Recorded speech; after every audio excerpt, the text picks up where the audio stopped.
It is Thursday, June 15th, 2017. This week has probably been one of the most busiest weeks I've had in quite a while. Had a lot of stuff to do this week, especially the fact that take the average person's mindset of going to work about 8.5 hours a day, then coming home after a long day of work, and you want to be relaxed. So you put on something like wrestling on TV, where on Monday they have Monday Night Raw, which is basically a fucking show where you can fall asleep to. 3 hours of fucking doing nothing to interest me. Then you go to SmackDown Live, which is much, much better than fucking Raw.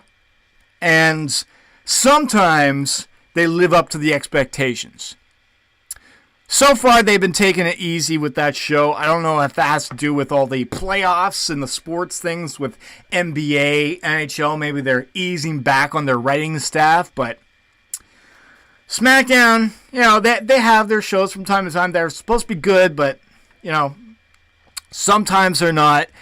And then we get to Wednesday night, which is probably one of the most exciting days of the week when it comes to professional wrestling TV shows, where you have two of the most exciting programs out there, NXT, and you also got Lucha Underground, which is finally back on TV again after taking their hiatus.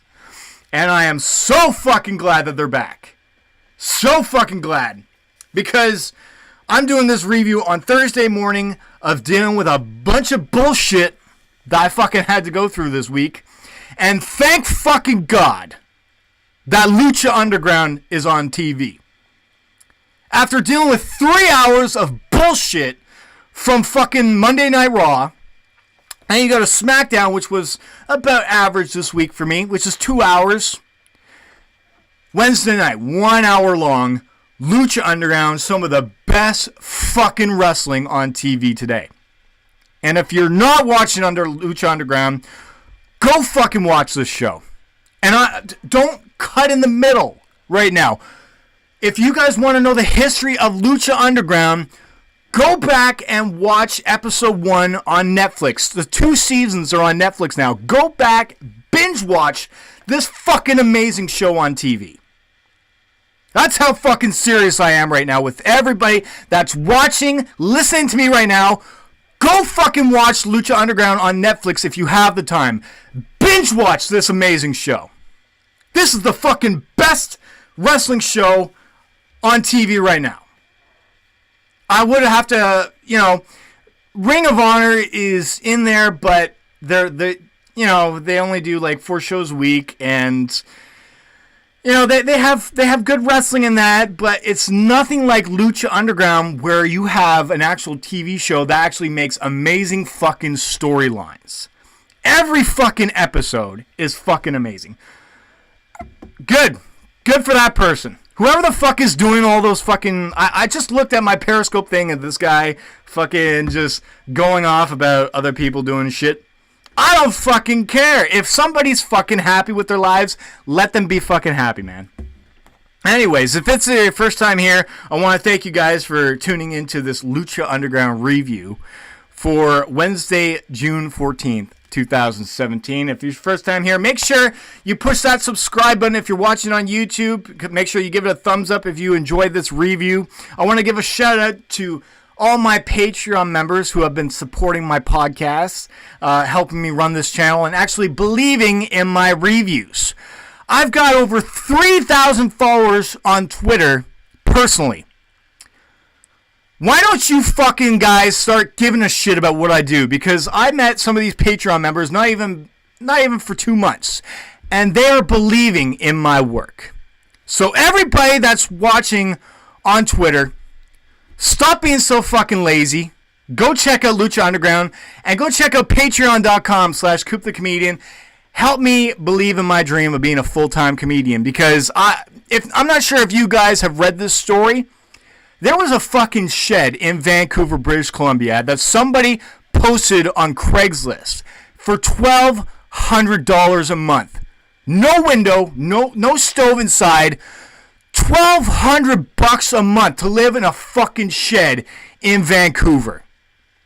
This is why I'm doing this shit, because it is fucking expensive to live in Vancouver, and I want to do something that can help me pay bills. You guys are somehow enjoying my reviews, so go check out patreon.com/CoopTheComedian, where you can sign up for as little as $1 a month, and you can get special rewards of seeing some of my stand-up material that nobody else is seeing right now. You can chat with the Discord people in there. They're amazing supporters. I want to give a shout out to all of them, actually. Indigo Crystal, Nigel James, Alex James, and Johnny Ray Sister. You guys are fucking badass for supporting me and doing these goddamn reviews. Like I'm going to do today with some of the fucking best wrestling on TV right now. Lucha Underground.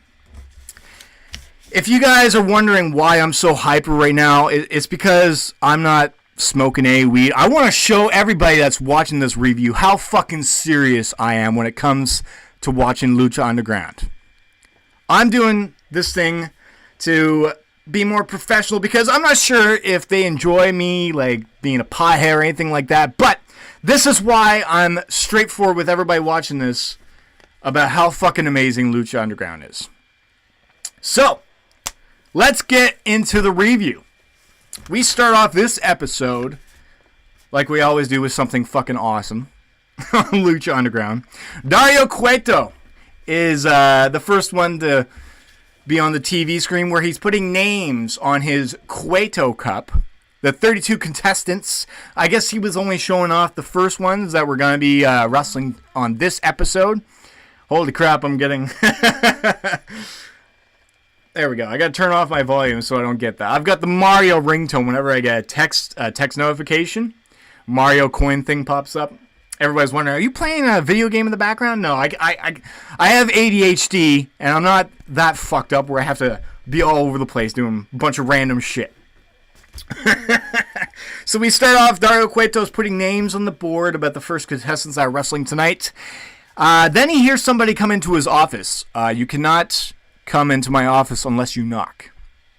Then we hear somebody in the background that says, I do. Cueto turns around. Look who's back! Pentagon Dark! Pentagon Dark is back after his hiatus of an injury of getting his arm broken by the Black Lotus tribe. Pentagon Jr. asking, I'm back, I'm fully healed, where's Black Lotus? She apparently has gone back to Hong Kong, compared to that storyline. So Dario Cueto explains that she's gone, but you shouldn't try and go after her, because the fact is you broke their arm first, and then they came back to you in retribution. So it's kind of an even thing. So there's no point of you going after her, because I've got something better.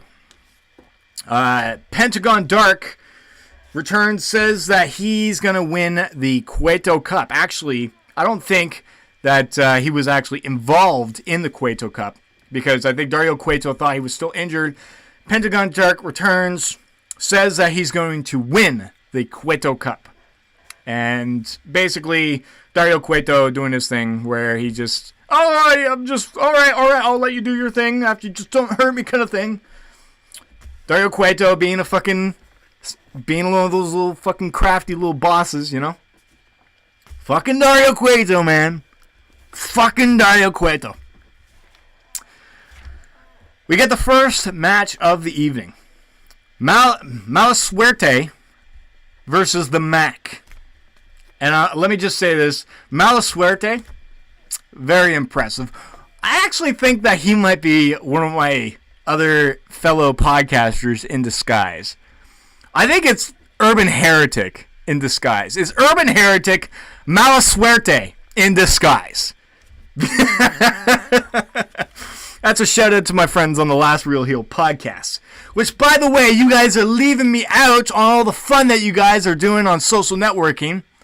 All these Lucha Underground reviewers and podcasters are all chatting with one another, leaving me out in the fucking cold, like I'm a fucking Canadian, although we're fucking boiling hot here, you know. Not all of us live in fucking igloos. Instead, I live in Vancouver where we get rained on most of the time. Quit leaving me out in the cold there, guys. I want to join your fun. So, yeah, we get to this match, Mala Suerte versus the Mac, and, oh, man. Let me just say, Mala Suerte, this is the first time I've actually seen him in singles action, and, you know, he's impressive. He's impressive. The Mac, always impressive, man. The Mac, they start off this match by doing reversals one another. The Mac, so fucking impressive with his size that he is, man. Reversals from this man. It was very exciting to see this match at the beginning where the Mac just pulling off like reversals, standing on his fucking head. Amazing thing coming from the Mac, man. Mala Suerte, after they doing reversals, Mala Suerte tries going back into his corner. I'm not sure what he was doing, if he was trying to like get back in the head game, and I don't know. He looked exhausted already. Mala Suerte just looking like he was exhausted trying to do all these reversals with the Mac, but Mala Suerte goes back in the corner, tries to get his mindset back. He actually tried confusing the Mac. He tried doing this thing where he doing a handshake, and then the Mac trying to extend his hand. Instead, Mala Suerte goes the other hand.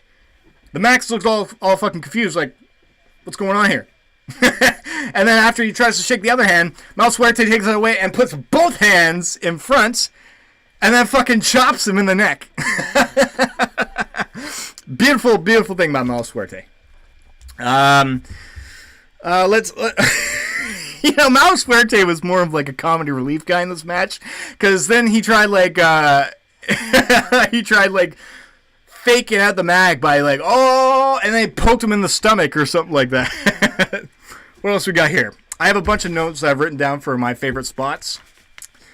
That's why I'm bringing up these things. Mala Suerte, then he tried going, oh, the Mac actually got a couple of huge blows in. So Mala Suerte was in the corner. The Mac, trying to make a comeback, runs from one corner to another. Huge fucking elbow. Huge fucking elbow. Then goes the other side, a huge fucking kick. Huge bicycle kick to this guy's face. The Mac, so impressive. So impressive. I always love the Mac, man. Mala Suerte fakes. Oh, this was fucking hilarious. At some point, the Mac was on one side of the ring. Mala Suerte gets on the other side of the corner, where basically everybody thinks, oh, there's no way he's going to jump that far across the ring and hit Mac. So he tries getting the crowd like all motivated, and you can hear all the crowd go, oh, and then all of a sudden he jumps down, faking everybody out, runs towards the Mac, and just it's like a little swanton on his back or something. And then the crowd, the fucking believers, I fucking love you guys. I love the fucking Lucha Clique. I love the fan base there, because all they did was just get excited for this, and all of a sudden they start chanting, holy shit. You guys are fucking awesome. I love you guys. And then actually, Mala Suerte actually got a crucifix bomb on the Mac, which was fucking unbelievable. It was amazing. You guys got to go watch every fucking Lucha Underground match as possible. If you guys haven't seen the newest episode, go watch it, and you can see how amazing this fucking crucifix bomb was on the Mac. Very impressive by Mala Suerte. Then basically that was the best move that Mala Suerte pulled out of the night. The Mac starting making a comeback, gets a pounce. Basically did like a Mojo Rawley thing where he runs off the ropes, pounces him like basically a football tackle with the shoulder, knocks Mala Suerte off his ass, and then the Mac going for the stunner for the win. The Mac moves on in the Cueto Cup. Amazing match. Then we go to a promo of Cage with his new glove. His new power glove that he has. I have no idea what's going on with this power glove, but he feels so much more powerful with this thing on.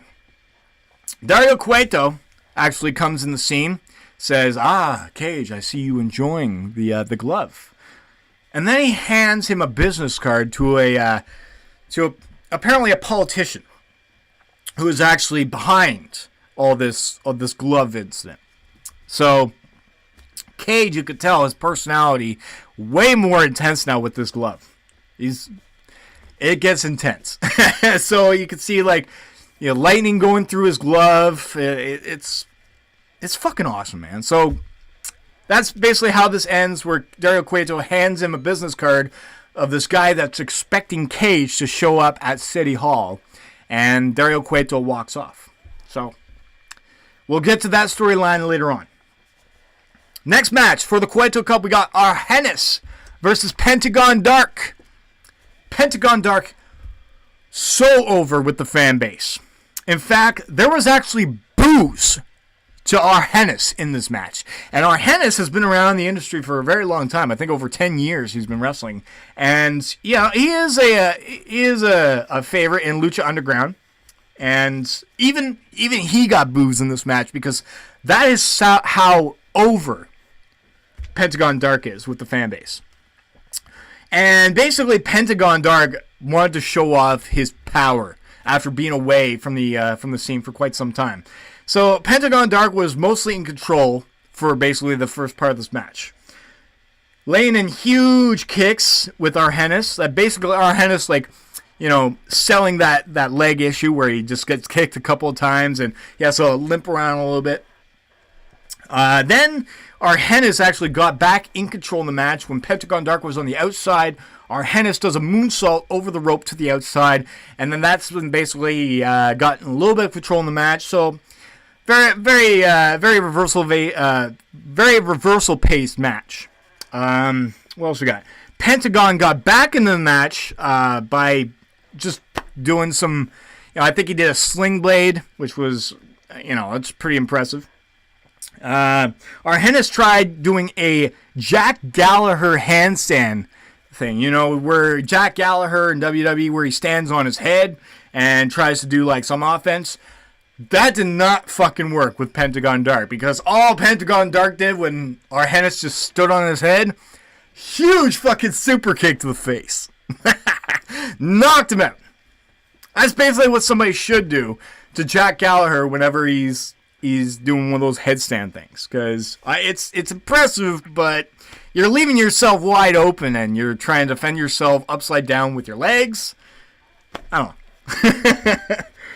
And Pentagon Dark got the package pile driver in at one point to end the match and gets him the win. Got a pinfall over Argenis. Pretty easy match where Pentagon Dark showing off his power, returning. And then after the match, we start hearing break his arm chants.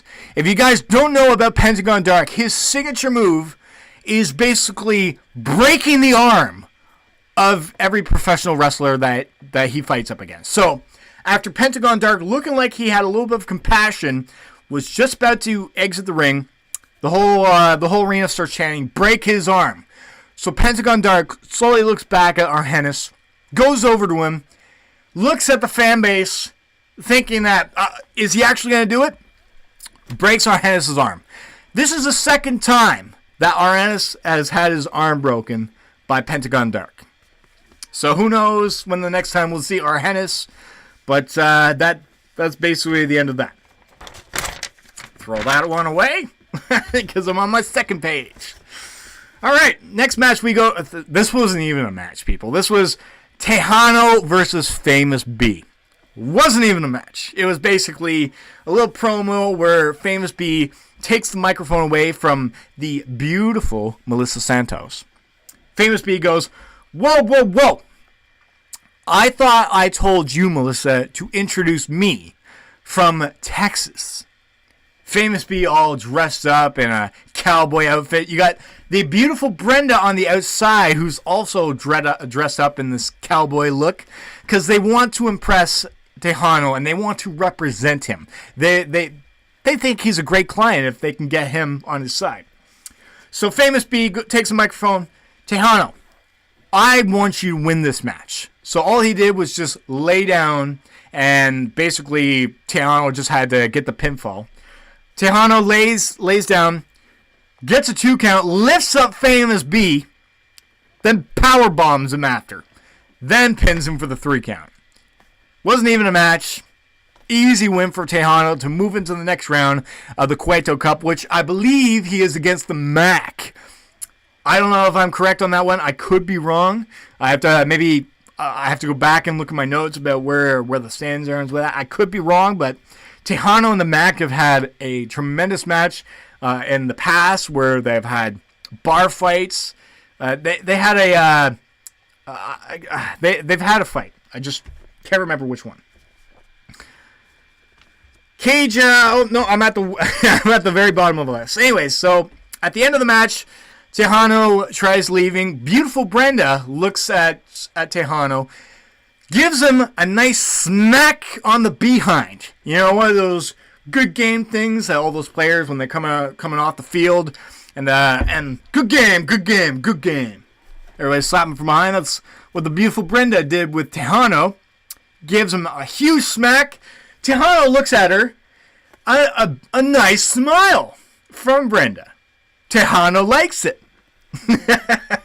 So the beautiful Brenda is kind of manipulating Tejano in order to, make him happy, because there's no way Tejano's going to take the side of Famous B, because Famous B is Famous B, where he's just trying to get clients and trying to get people famous and make money, Beautiful Brenda, it's got to be that person to manipulate Tejano to that side. Then what we got?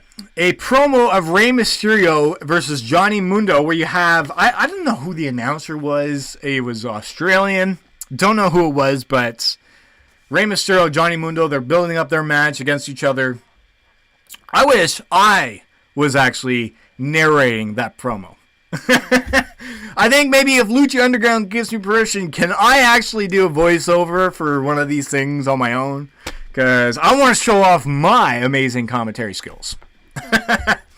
Rey Mysterio versus Johnny Mundo. I've got that ring announcer voice, but just let me have permission to do stuff. Don't want to do it without permission. And we get to the main event after this promo. Basically, Drago is out with Cobra Moon. If you guys don't know the story about Drago was a fan favorite when he first joined Lucha Underground. And, he was bouncing back and forth with the fan base about if he's good or if he's bad. The fan base has really enjoyed Drago for the last 2 seasons, but now Cobra Moon seemed to have manipulated Drago after the storyline with them is Drago was part of their, their tribe or something. Cobra Moon has now manipulated Drago to be basically her slave. Drago comes out with the chain around his neck as Cobra Moon has him on a leash, a chain leash.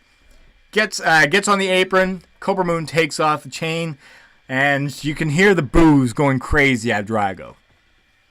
Aerostar, always a fan favorite with the fan base.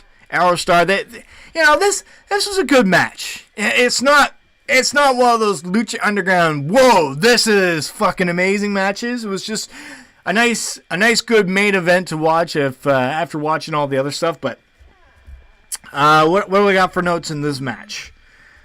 Aerostar, whenever he tries doing his offense, he uses the middle rope, the second rope, quite often with his offensive moves. And to me, I think this could have costed him a little bit, because doing that second rope jump doesn't get you the height that you're supposed to get. Although it's very impressive what Aerostar does. Jumping from that middle rope and getting that height. Every time he tried doing it seemed like Drago had a counter for it after. He even tried I think they even did an RKO out of fucking nowhere. Drago got a cutter, I guess that's what it's called. So Drago actually jumped off the second rope. Drago did a RKO, aka cutter. So, this was a fucking brutal spot that I wrote down. Aerostar is in the ring. Drago's on the outside. Aerostar does a suicide dive through the middle rope, going head first. And people that don't know what the temple is or where they're wrestling, there's wooden seats There's seats are set up on the ground level where the fan base get to sit down front row, but these chairs are basically just pieces of wood. And Aerostar, the suicide dive, went head first after Drago. Oh, excuse me. Drago was supposed to catch him.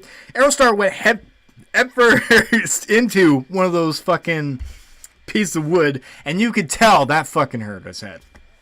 The whole crowd starts chanting, "Holy shit!"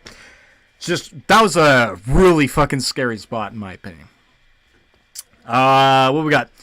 Cobra Moon interfered in this match quite a bit.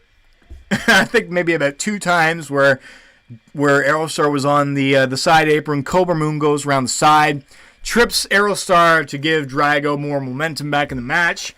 And basically, this was Drago controlling the match. There was some compassion coming from Drago, where Aerostar at the beginning of the match tried getting in his head, like, "What are you doing? It's me. It's me."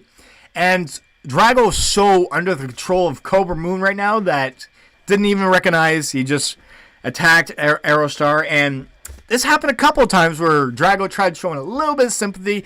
Matt Striker even putting out there, like, what's going on with the storyline.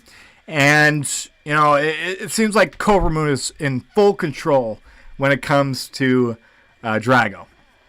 Aerostar actually tried doing Drago's finisher on him, which is some kind of like weird roll-up a dragon pin or something, where he takes his leg, puts it around him while his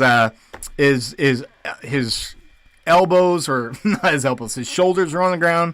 I don't know. What the fuck? You're not going to pin somebody with shoulders on the ground. God, I am so fucking misspoken right now. God fucking damn it. I'm so excited about watching this match, and I'm so fucking hyper right now. I got to control what the fuck I'm saying. Jesus fuck. Aerostar tried pinning Drago with his own finisher. Drago kicks out. Obviously, he wasn't going to win with his own finisher. Drago attacks Aerostar, basically, you know, getting control and doing his finisher, getting him the win on Aerostar. Then Drago attacked Aerostar after the match, just giving a little bit of, heads up to everybody. I'm in full control of Cobra Moon right now, so obviously he's not giving a shit about his former Trios champion teammates. And then we get to the end of this episode with Cage actually walking towards City Hall, where he has to holy shit, ton of notifications. He walks into City Hall, meets with this politician, and then he goes, I see it's working. And soon, our plan will work, and you'll be working for me. Cage, being intense that he is, I don't work for anybody. I am my own guy. Politician tried, I understand. And you can tell that Cage gets angry when all these sparks are flying through the glove. So he takes the glove, smashes this politician off camera, because apparently you can't see death on the screen. And you can tell after that all this blood is going through this glove. So Cage ended up killing this politician. Basically going by his catchphrase, I'm not a man. I'm a machine. And that's how this episode ends, with Cage killing somebody. And that's it. That was this episode, and this was this review for Lucha Underground. I want to thank all of you who have been tuning into this review. And I want to thank once again my Patreon members, Indigo Crystal, Nigel James, Alex James, and Johnny Ray Sinister, for supporting me doing this podcast. Thank you to all 4 of you for helping me run this channel. And if you guys want to be part of this channel, go to patreon.com/CoopTheComedian, where you can sign up for as little as $1 a month. Get special shoutouts like that. You get special awards of seeing stuff behind the scenes of my stand-up material. You get to be part of my Facebook writing group with other comedians, where I'm writing all my stuff. And then fucking other comedians are coming after me saying, what the fuck is this you're saying? Other comedians are calling me out. And this is how I'm learning. So go check out patreon.com/CoopTheComedian. And I want to thank all of you who have been watching this review. And until then, have a great day, eh?